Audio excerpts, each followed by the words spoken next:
Aujourd'hui, on va parler des fuites urinaires à l'effort. Et ça, malheureusement, c'est pas fait pour le périnée, on sait pas pourquoi, mais c'est une question aussi de remise en charge progressive des tissus. Des vidéos de femmes qui se pissaient dessus littéralement et qui Ah oui. étaient encouragées par les autres en mode putain, elle s'est bien donnée, c'est bien, elle était jusqu'au bout d'elle-même, nickel. Il y a des femmes qui arrêtent totalement leur pratique sportive parce que on leur a dit que en fait, la femme, elle était pas faite pour avoir des impacts dans son Non, mais quotidien. la femme, elle est faite pour être à la maison. Exactement. Et faire la vaisselle, je crois. Et la C'est corde ça à que je voulais sauter, dire. c'est pour les petites Voilà, filles. Voilà, c'est ça. exactement. Je Super. ne cautionne pas ce qu'on est en train de dire. Bah forcément, si t'as fait la rééducation allongée alors que t'as des fuites passées 50 double sauts, bah c'est pas du tout. Bah, il y a fonctionnel. C'est un pas la même problème. contrainte. En fait, l'objectif, c'est de tolérer zéro fuite urinaire. Nous, c'est Ok. vraiment notre maître mot, c'est tolérance zéro fuite. En gros, la semaine prémenstruelle, avant d'avoir les règles, nous on remarque une augmentation Des fuites urinaires. des fuites ou du risque de fuite.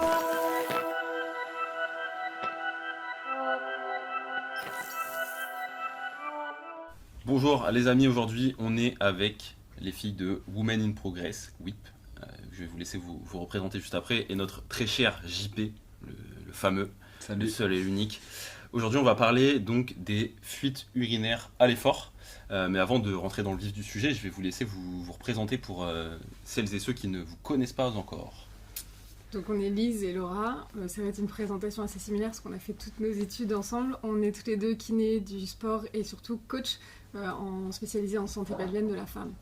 Ok, super. Bon bah du coup vous êtes au bon endroit pour parler des fuites urinaires d'effort. Voilà. Et toi JP? Et moi, Jean-Philippe Catu, kiné et prépa physique, Super. Dans le Spécialisé sport de dans... spécialisé dans le membre inférieur. Ok. Je veux pas qu'on me parle d'épaule. D'accord, bon, parfait. Le membre inférieur, le périnée pourra rentrer dedans juste sur la stabilisation et tout. Donc je pense que ça va bien nous intéresser tous les deux parce que moi aussi je fais beaucoup de membres inférieurs, donc c'est super. Ok, ben moi je fais du crossfit et ça m'est arrivé lors d'une compétition de voir des leggings un peu mouillés. Je trouvais ça ultra choquant parce que ça avait pas l'air de choquer les gens en fait. C'est ça qui m'a choqué plus. Je me disais, putain, la pauvre, elle avait 15 ans. C'était un WOD où il y avait pas mal de double under, donc des sauts à la corde. Et après, il y avait de la marche sur les mains. Et je pensais que c'était l'ombre, en fait, des lumières. En fait, pas du tout. C'était vraiment...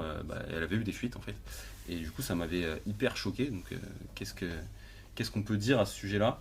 Peut-être qu'il y a d'autres choses aussi, d'autres contextes. Mais moi, pour faire beaucoup de crossfit, c'est là-dedans que je l'ai le plus vu. Bah non, mais t'as raison, nous on a pas mal de coachés qui sont dans le crossfit et ce que tu décris, les DU, les double under, c'est vraiment la principale problématique au niveau de la gestion des pressions et il y a souvent des fuites urinaires passées un certain nombre de DU.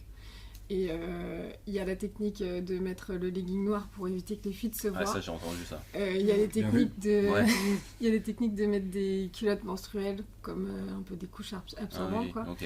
Mais le mieux, c'est quand même d'essayer de trouver des solutions plutôt que de les masquer comme ça. Ok. Et en fait, les incontinences urinaires au DU, c'est que l'ensemble des muscles du périnée et des tissus du périnée n'ont pas la capacité d'absorber les contraintes répétées par les DU, soit dans le temps, soit certaines dès le début. Ok. Et le périnée n'est pas assez fonctionnel pour supporter autant d'impact. Ok, très En fait, intéressant. si on comprend bien et si on fait un rapprochement avec nous, ce qu'on peut connaître, qui est beaucoup plus ortho-traumato, là on a l'impression que tu parles de force max ou d'endurance de force du Mm. périnée. Donc en fait ça marche comme un muscle classique, quoi. Exactement, c'est comme toutes les autres réhab que vous faites donc en membre inférieur. Mais en gros, c'est que les capacités des tissus ont été dépassées pendant l'effort. Est-ce qu'on peut juste redéfinir un peu ce que c'est le périnée, de quoi c'est composé, pour permettre à tout le monde de bien comprendre un petit peu la fonction de cet organe, entre guillemets, ou de ce système? Donc c'est un ensemble de muscles, de tissus, de ligaments, des tissus passifs et des muscles qui sont plus actifs et qui Ok. viennent fermer donc le petit bassin, Ok. en bas du bassin entre les ischions et le pubis. Ok. Et donc c'est un ensemble de tissus qui est modulable comme un trampoline Ok. et qui vient absorber les pressions du dessus. Donc on imagine que pendant les DU, en fait, il faut que le périnée soit capable d'absorber le rebond et des viscères de la vessie, l'utérus et le rectum. Ok. D'accord. Et du coup, s'il n'est pas capable de contrôler ça, Fuite. en fait, les viscères appuient sur la vessie C'est et ça. du coup, ça coule, quoi, après. Exactement. Après, il faut juste pas faire de raccourcis, c'est que c'est pas contrairement aux membres inférieurs, c'est pas un manque de force, par exemple, des muscles du plancher pelvien qui vont engendrer des fuites urinaires. Ok. C'est-à-dire que des fois, par exemple sur les double under, c'est une question de technique qui fait que ça va venir exposer davantage le périnée à plus de contraintes qu'il n'est pas censé être capable de supporter. Ok. Par exemple, en fait, ça a été remarqué que la vessie, elle repose sur la symphyse pubienne. Ok. Parce qu'on a une antéversion de bassin qui est naturelle avec une lordose lombaire. Et donc, normalement, naturellement, elle repose un petit peu sur cette symphyse pubienne. Et elle repose pas seulement que sur le périnée. Donc c'est passif, quoi. C'est une stabilité passive. Exactement. Ok. Si il y a beaucoup de femmes qui pensent qu'elles sont trop lordosées, elles ont tendance à se mettre en rétroversion de bassin. Au CrossFit, on se met beaucoup en holo. On vient en fait engager les grands droits et les obliques pour justement se mettre en rétroversion de bassin. Ok. Et si par exemple sur les DU, elles se mettent dans cette position-là, en flexion un petit peu de tronc, Mhm. la vessie, du coup, elle repose plus sur la symphyse pubienne et elle est exposée en fait directement, juste retenue par le périnée. Et en fait, des fois, c'est pas suffisant. Ok. Donc là, il faudrait plutôt conseiller aux femmes qui font ce genre de sport d'être en posture normale, Exactement. limite entre guillemets un petit peu cambrée, sans exagérer, enfin dans Ouais, une c'est ça. position neutre en fait. Exactement. Ouais. Pour les DU, comme peut-être on y viendra après pour la course à pied, c'est énormément un travail de technique. c'est gestuel. Parce qu'il y a Ouais. beaucoup de compensations qui font que soit, comme disait Laura, la vessie elle n'est pas maintenue par les éléments passifs de la symphyse pubienne, soit en fait des fois tu les vois, elles se penchent beaucoup en avant. Donc elles ou engagent du coup grand droit oblique qui sont des muscles qui vont augmenter la pression sur le périnée. Ok, donc Et tu visualises qu'en fermeture, comme ça, en fait, il y a beaucoup plus de pression sur cette zone-là. Peut-être- Et en plus, pour compléter ce que disait Laura sur le maintien passif, on sait aussi que en position de délordose, en fait, les muscles du périnée s'activent moins bien dans ces positions-là. Ils sont Ok. plus actifs et plus réactifs en position neutre. ok. Donc ça, c'est Naturellement. hyper intéressant. Donc, ce qui veut dire que s'il y a des fuites à l'effort, par exemple au DU, c'est pas forcément pathologique. C'est pas normal, Oui. mais c'est pas forcément pathologique. Exactement. Exactement. Ça peut être corrigé. Et il y a des femmes qui ont que des fuites au DU et dans leur quotidien, elles n'ont pas du tout de dysfonctionnement du périnée. Hein. Donc ça va se régler assez facilement pour vous. Enfin. Celle-là, j'imagine. c'est vraiment que de la technique. Ok. Et aussi, il faut pas l'oublier, ça, malheureusement, c'est pas fait pour le périnée, on sait pas pourquoi, mais c'est une question aussi de remise en charge progressive des tissus. C'est-à-dire que les crossfitters, ils savent bien le faire. Il n'y a pas eu de corde à sauter pendant 2 mois. D'un coup, il n'y a que des hauts où il y a des DU. Elles se tartinent sur des DU pendant des semaines. Et en fait, le périnée, il n'a pas eu le temps de s'adapter. D'un coup, il a eu une grosse contrainte, un gros volume de DU. Et en fait, il dysfonctionne parce que c'était trop d'un coup. Ok. Donc il y a vraiment Ouais. le côté technique et puis il y a la remise en charge aussi progressive du périnée qui est à prendre en compte. Et moi, ce que je trouve très intéressant dans ce que vous nous expliquez, en fait, c'est qu'il y a une problématique qui est la fuite urinaire, mais en fait, il y a plein de choses à aller explorer au bilan. Il Totalement. n'y a pas juste, ok, t'as des fuites, il faut que tu ailles chez le kiné ou pour faire une rééducation périnéale sur table en endocavitaire. On se rend compte qu'il y a une analyse technique, du coup, Ah, qui gestuelle, va être c'est sûr. importante. Là, ce que vous me dites, si la personne elle a tendance à être penchée en avant, ça me fait penser peut-être qu'elle manque de force sur le pied ou sur les membres inférieurs, et du coup, elle compense en fait pour pouvoir faire ses DU en se penchant en avant. Donc je Même pense que déficit de mollet, hein. oui, voilà. Ouais. Plus. Hein. Donc ça c'est hyper intéressant parce qu'au final ça ouvre en fait l'analyse, et en tant que kiné je pense que c'est ça qu'on aime tous, c'est Ah, vraiment totalement, aller c'est plus rechercher intéressant. plein de choses. Nous, on a plein de cas justement de traileuses qui font des gros volumes. Et en fait, on a constaté qu'elles avaient un gros déficit entre leurs 2 membres inf, autant de force ou de mobilité. Et qu'en fait, forcément, le bassin il repose sur nos membres inf. Si en fait en dessous il y a un gros déficit, il est toujours déséquilibré et que ça engendre des dysfonctions périnéales. Ok, Donc justement, opération de croisée qui sait pas, elles ont pas bien récupéré, des choses comme ça. ça on connaît ça. Foutu croisé. Ouais, fin de carrière, tu vois, c'est terrible, c'est terrible. Ok, donc ça c'est ultra intéressant. Justement, on a pas mal parlé de CrossFit. Il y a eu les DU. Il y a d'autres mouvements peut-être comme les box jump où on va sauter de 50 cm forcément qui vont impacter. En gros, à chaque fois qu'il y a des sauts, on peut arriver dans cette problématique-là, quoi. Totalement. Ouais. J'aimerais juste qu'on revienne là-dessus sur certaines croyances qu'on peut voir. C'est les filles qui vont toutes faire pipi avant le WOD parce que le coach leur a dit allez les filles, c'est le pipi de la peur. Ça c'est incroyable. Ah ouais. Le pipi de la peur. Dès qu'il y a des DU, en effet, c'est des changements de couleur de legging. Qu'est-ce que vous pouvez dire aux personnes qui ont ce comportement, entre guillemets, pour essayer de leur faire prendre conscience, ou leur faire passer un message, qu'est-ce que vous pouvez dire Déjà, ce qu'on peut dire, c'est qu'il y en a beaucoup qui sont dans ce cas-là. On ne veut pas non plus les culpabiliser en disant c'est hyper mauvais de faire ça et ça. Elles ont trouvé ces stratégies-là, c'est ok. Mais ce serait bien de garder ça en tête sur les prochains WOD, sur les prochains entraînements, en se disant on ne peut pas tout changer du tout au tout, en se disant je ne vais plus faire pipi, je ne mets plus des protections, parce que le temps que le périnée et les tissus s'adaptent, ça va prendre un petit peu de temps. Mais c'est de garder ça en tête. Et au fur et à mesure où elles vont faire leurs efforts de rééducation, de réhab du périnée, elles vont avoir de plus en plus confiance dans leur périnée, et il faudrait arriver à ce moment-là arrêter d'avoir ces mauvaises habitudes de faire pipi de la peur, ne plus boire aussi pendant les entraînements en se disant j'arrête de m'hydrater parce que comme ça je prends pas le risque d'avoir des fuites. Il faudrait abandonner ces comportements au fur et à mesure. Et puis après, je pense que ça serait aux coachs et aux professionnels de santé d'éduquer un peu plus, parce qu'elles le savent pas. En fait, même... Est-ce que les coachs le savent? Non, je suis même pas sûre. En fait. Mais même moi, tu vois, pour moi, j'avais pas conscience de l'ensemble des choses qui allaient pouvoir impacter et jouer sur le périnée et la fuite urinaire d'effort. Donc, pour parler plus aux coachs, souvent les femmes elles disent je peux pas faire les DU, mais elles te donnent pas trop une explication. Tandis que sur d'autres exercices, elles peuvent te dire j'ai mal au genou, j'ai ça. Et en fait là, si le coach voit qu'elle veut pas le faire, elle peut pas le faire, mais il n'y a pas trop de suite, peut-être que ça peut éveiller un peu dans sa tête en se disant elle m'a pas donné de justificatif, peut-être qu'elle a des fuites, quoi. Mais c'est ça. Et je trouve que pour le coup votre page Insta elle est top, parce que du coup ça banalise ce problème-là. Totalement. Mais après, des fois, je trouve aussi... En fait, il y a deux problèmes. Je trouve que parfois, il est trop banalisé.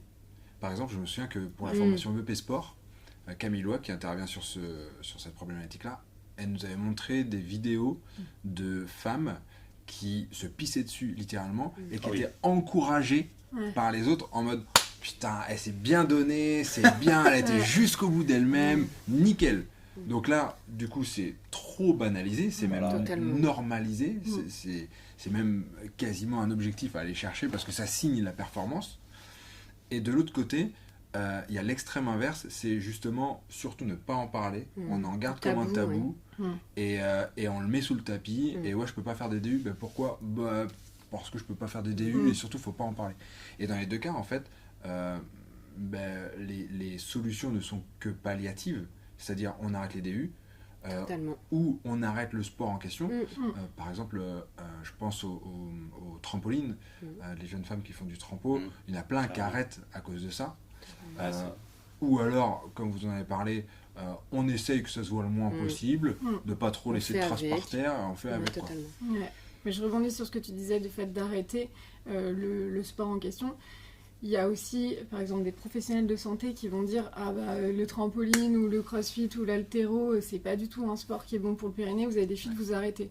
Nous, on essaie de trouver le juste milieu en se disant il faut pas arrêter, parce que imagine, tu as envie de refaire du trampo avec tes enfants ou je sais pas, dans un autre cadre, et ton périnée n'a pas du tout été habitué, forcément que tu vas avoir des fuites de nouveau. Bien sûr, mais c'est vraiment hyper intéressant parce qu'il y a plein de parallèles avec nous, notre spécialité. On en connaît plein, on l'a dit 1000 fois, mais des problèmes de genoux, des patients avec des problèmes de genoux qui reviennent de chez le médecin en disant il n'y aura plus jamais de course à pied pour toi. Exactement pareil. C'est le même principe, quoi. Oui, on a exactement la même chose. Il y a des femmes qui arrêtent totalement leur pratique sportive parce qu'on leur a dit que en fait, la femme, elle n'était pas faite pour avoir des impacts dans son quotidien. Non, mais la femme, elle est faite pour être à la maison. Faire la vaisselle, je crois. Et la corde à sauter, c'est pour les petites filles. Voilà, c'est ça. Exactement. Je ne cautionne pas ce qu'on va dire. Mais oui, c'est grave de dire d'arrêter de faire du sport. Mais surtout que c'est pas... En fait, le rôle d'un professionnel de santé, c'est justement exactement l'inverse. Je suis totalement d'accord. D'accompagner. C'est d'accompagner et de faire en sorte de répondre aux projets, aux envies de nos patients. Mais totalement. Quels qu'ils soient, quoi. En fait, je pense ce qu'il faut ressortir de tout ça, c'est que finalement, il y a des solutions autres que palliatives, comme on a dit, arrêter, changer de couleur de legging et tout. Il y a des choses à faire et à tenter pour arrêter ces sans même parler de rééducation, au final. Ouais, mais bien sûr. Parler de technique. Carrément. Mais oui, parce qu'il y a plein de femmes qui arrivent, qui viennent nous voir en disant voilà, quand je fais, si je reviens sur les DU, quand je fais passer 50 DU, j'ai des fuites, j'ai fait ma rééducation périnéale, j'ai fait avec la sonde, j'ai tout essayé, ça marche pas. Forcément, si tu as fait la rééducation allongée alors que tu as des fuites passées 50 double sauts, Mais c'est pas du tout Bah, il y a C'est un pas la même problème. contrainte. Ouais. quoi. Justement, maintenant qu'on a parlé un petit peu des différentes causes, donc on a compris qu'il y en avait beaucoup dans le CrossFit, il y en a beaucoup dans la course à pied, beaucoup dans la gym, le trampoline, etc. Voilà. À quoi c'est dû? On a parlé de technique. Et qu'est-ce qu'on peut faire pour solutionner ces problèmes, si on peut rentrer un petit Ouais, peu parce que plus la dans le course vif à du pied, sujet. par exemple, oui, il y a des impacts, mais c'est pas du tout le même fonctionnement, j'imagine. Non. Bah, il y a déjà juste la remise en charge progressive du périnée. Ça, je pense qu'on l'oublie. On ne Ok. transfère pas assez au périnée. Nous, vraiment, progressivement, il va falloir remettre des impacts. Et là, les signaux, ça va pas être la douleur, comme on a pu le voir. Ça va être plutôt, voilà. En fait, l'objectif, c'est de tolérer 0 fuite urinaire. Nous, c'est Ok. vraiment notre maître mot, c'est tolérance 0 fuite. Si tu as une fuite, c'est que tu as dépassé les capacités de ton périnée. En tout cas, il y avait trop de pression, il n'a pas réussi à le gérer. Donc, c'est plutôt délétère. Ok. Donc, on autorise vraiment 0 fuite. Et l'objectif, c'est qu'on programme en fonction de ça, petit à petit. On met de plus en plus d'impact en fonction de son sport, soit forcément de la course à pied, soit au niveau du crossfit, de la corde à sauter. Et progressivement, on en met de plus en plus pour que déjà, il le tolère. Ok. Et après, Intéressant. on essaye de faire cas par cas, en fonction du bilan, les spécificités de chacune. Forcément, on voit la technique. Soit la technique de course, soit la technique de corde à sauter. Qu'est-ce qui peut impacter les problématiques de périnée sur la technique de course, du coup? En fait, c'est assez commun à ce qu'on peut entendre dans d'autres cas dans la rééduque en kiné pour un genou, hanche et dos. Par exemple, les impacts qu'on peut imaginer à la course à pied quand la technique elle n'est pas idéale, mais en fait, on peut penser que c'est les mêmes impacts sur le périnée. Donc par exemple, réduire la cadence, faire des plus petits pas. Enfin, une t'auras cadence moins plus élevée et du coup réduire la foulée, ouais. Exactement, pardon. Et en fait, tu auras moins d'impact à la pose de ton pied et du coup, tu auras moins d'impact sur ton le bassin. périnée aussi. Donc plus légère, plus petits pas et plus Je crois que je vais rapide. faire du périnée. Ouais, c'est exactement ce que j'allais dire. Mais vous pouvez avec Par tout- exemple, nous, on a remarqué, elles ont essentiellement des fuites soit aux descentes, soit après, c'est quand il y a un gros volume de course et donc elles commencent à changer leur technique, se mettre plus penchées en avant, du coup, plus de pression sur le périnée. Ou alors quand elles font du fractionné, parce que c'est pareil, elles vont... par exemple, dissociation des ceintures aussi. Est-ce qu'elles ont une bonne dissociation des ceintures? Parce qu'en engageant bien les obliques, et du coup, elles vont être moins rigides ici, et donc forcément, elles vont avoir une sangle abdominale plus active, et ça va mettre moins de pression sur le périnée. Tu vois, il Ok. y a plein de choses à voir. Hein. Ok. Et j'ai une question aussi par rapport au cycle hormonal. Mhm. Est-ce que à un moment donné dans le cycle, est-ce qu'il y a un moment donné dans le cycle qui est plus à risque? Oui, totalement. Ouais, alors ça, je pense que c'est un grand sujet et on pourrait faire tout un épisode. Mais en gros, pour donner un exemple, il y a différents modes de contraception. Mais chez les femmes qui sont sous contraception naturelle, donc il n'y a pas d'hormones. D'hormones synthétiques. D'accord. Et en fait, ces femmes-là, on a remarqué, c'est encore un peu expérimental parce que même quand on en discute avec différents experts, ils ont du mal à nous donner des explications. Mais en gros, la semaine prémenstruelle, donc Avant à d'avoir la les fin règles. du cycle, avant d'avoir les règles, nous, on remarque une augmentation Des fuites urinaires. des fuites ou du risque de fuite. D'accord. Ok. Et en fait, ça s'explique parce que au moment des règles, pour préparer les règles, l'endomètre il va être évacué et du coup, il y a une augmentation de l'inflammation dans cette région. La prostaglandine, c'est une hormone qui va augmenter l'inflammation D'accord. et qui va engendrer que forcément, quand il y a de l'inflammation dans une zone, Il y a les le muscles ont deuxième. tendance à aussi, mais à s'inactiver, à s'inhiber. Ok. Donc périnée, transverse, qui vont moins faire leur job parce qu'il y a de l'inflammation autour. Ça, c'est hyper intéressant parce que ça veut dire que potentiellement les femmes qui ont 50 DU et qui d'habitude le passent, Et là, ça va Ouais. pas passer. voilà. Ça Et arrive. pour autant, Exactement. c'est pas du tout pathologique, c'est Non. juste Exactement. contextuel. Et là, nous, Exactement. on fait vraiment attention à ça. On essaye de faire en fait des paliers. Parce qu'en fait, surtout dans cette zone-là, il va falloir surtout pas augmenter et passer à l'étape d'après. Parce que ça va sûrement pas passer. Parce Ouais. qu'on sait que c'est plus fragile et donc là, on stabilise. Ouais, donc encore une fois, ça c'est un manque de connaissances, de savoir Totalement. de la part des sportifs. Et ça, je suis... Et des kinés. Et des kinés, bien sûr. Et si nous, on n'est pas au courant, alors qu'on est professionnel de santé Ah oui. et on a affaire à des jeunes femmes tous les jours, imagine les coachs. En fait, Ah oui, totalement. c'est clair. c'est des choses qui sont pas encore... Surtout qu'on est quand même passionnés tous ici par notre métier, donc on a tendance à se former, etc.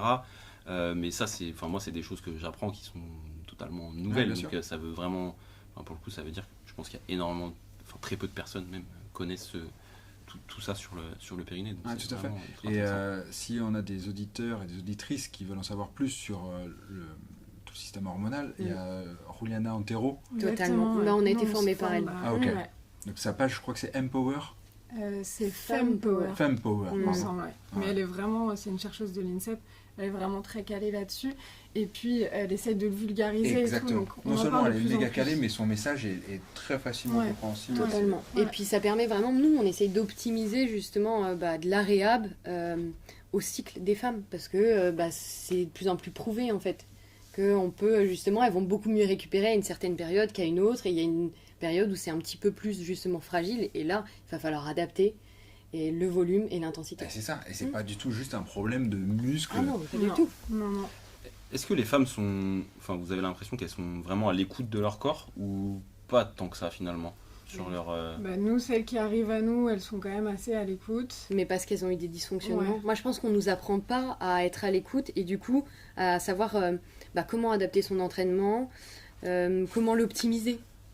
Ça Parce dépend vraiment que- comment tu as été éduqué. Oui, Et- mais et- même en tant que femme, je pense qu'on se connaît pas même sur des cycles naturels, Ah ouais. parce que déjà la contraception, ça modifie l'ensemble. Donc je pense qu'on se connaît pas du tout. Il y a des femmes qui savent même pas identifier vraiment des fuites urinaires et des pertes vaginales qui sont normales quand tu as un cycle naturel. Donc c'est... Mais je Ok. pense C'est aussi pas que simple.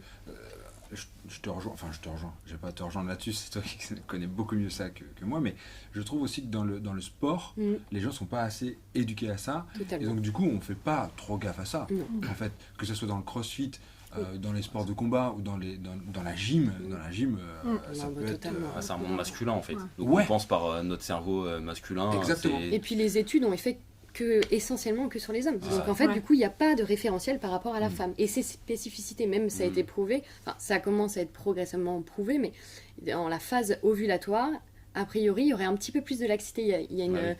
femme qui a regardé justement des études et qui a fait des tests, et en fait, les tiroirs antérieurs étaient augmentés. Mm. Donc en fait, même Sur pour les- les sur gymnastes les qui genoux, sont du un coup. peu Ouais, sur les instables, genoux. moi je me suis subluxé l'épaule à chaque fois pendant ma phase ovulatoire. Mhm. Les 2 seules fois. Donc, enfin, ça veut dire qu'on pourrait éviter aussi des blessures. Ah, c'est sûr. Mm. Les blessures, évidemment, les fuites urinaires aussi, si les codes de conduite étaient un peu moins masculinisés. Totalement. Ok. Donc finalement, si on recontextualise tout ça, on a plein de croyances et de comportements qu'on va pouvoir traiter en amont sans même rien faire d'autre en ce qui concerne les incontinences à l'effort, avec du travail technique aussi à faire. On a bien sûr du travail du caisson abdominal, donc du périnée qui en fait partie, Mm. des abdos, C'est ça. des Les érecteurs du muscles, rachis, des érecteurs le du rachis, diaphragme, Et bien la respirer. respiration. respiration. Est-ce que vous avez des choses pour, voilà, enfin des petits, enfin pas des produits, mais un document ou quelque chose qui peut expliquer, du contenu qui peut expliquer ce genre de problématique pour les auditeurs qui nous écoutent ou les kinés qui veulent comprendre un peu votre façon de faire sur les crossfitters, la course à pied, qu'est-ce que... On Il y a a des on a des e-books gratuits où on reparle un peu de tous les sujets dont on a parlé, on les explique, on rentre un petit peu plus dans le détail. Et on donne aussi des clés, on a parlé de la technique des Ok. DU. Et du coup, voilà, par exemple, sur le e-book CrossFit, à la fin, il y a certaines corrections à appliquer pendant la technique des DU. Et on en aura aussi un e-book sur la course à pied. Ok, et c'est pareil, il y a du travail technique, les conseils, Exactement. vous nous Ouais. parliez de foulée tout à Pareil, l'heure. Ouais, totalement. exactement. Mais écoutez les amis, si jamais vous êtes intéressés pour en savoir plus et comprendre encore plus sur le périnée, que ce soit dans le crossfit avec les DU ou dans la course à pied, on vous mettra les 2 liens en description de la vidéo ou du podcast. Je pense qu'on a fait un bon tour globalement de la question. Est-ce que vous voulez rajouter un petit mot par rapport à tout ça? Bon, c'est déjà pas C'est mal. Hein. précis, ouais. Un petit mot, JP? C'était hyper intéressant et je pense que ça, c'est vraiment enfin, tout le monde devrait savoir ça. Donc, il faut diffuser cette parole-là pour que les femmes se sentent encore mieux dans leur sport, quoi. Ouais, carrément. Et moi, mon dernier mot, c'est en fait, vraiment, il y a des solutions. Ne faites pas juste... ne mettez pas juste des œillères en vous disant, ok, bah, si ça se voit pas, j'ai rien. C'est une bonne c'est une façon de faire, mais sachez qu'il y a plein de solutions. On peut prendre en charge ça. Et Laura et Lise en sont l'exemple parfait avec les femmes qu'elles peuvent accompagner dans leur activité. Écoutez les amis, on arrive à la fin de ce podcast. C'est primordial, il faut absolument que vous abonnez, vous cliquez sur le pouce bleu ou blanc sur YouTube, et si vous êtes sur Deezer, Apple Podcast, Spotify bien sûr, n'hésitez pas encore une fois à vous abonner, à mettre 5 étoiles sur la review, répondez au petit sondage sur Spotify. Écoutez sur Spotify, c'est mieux que Deezer, on va pas se mentir. Et puis on se dit à la semaine prochaine pour un nouvel épisode de podcast avec des super invités encore une fois. Salut tout le monde.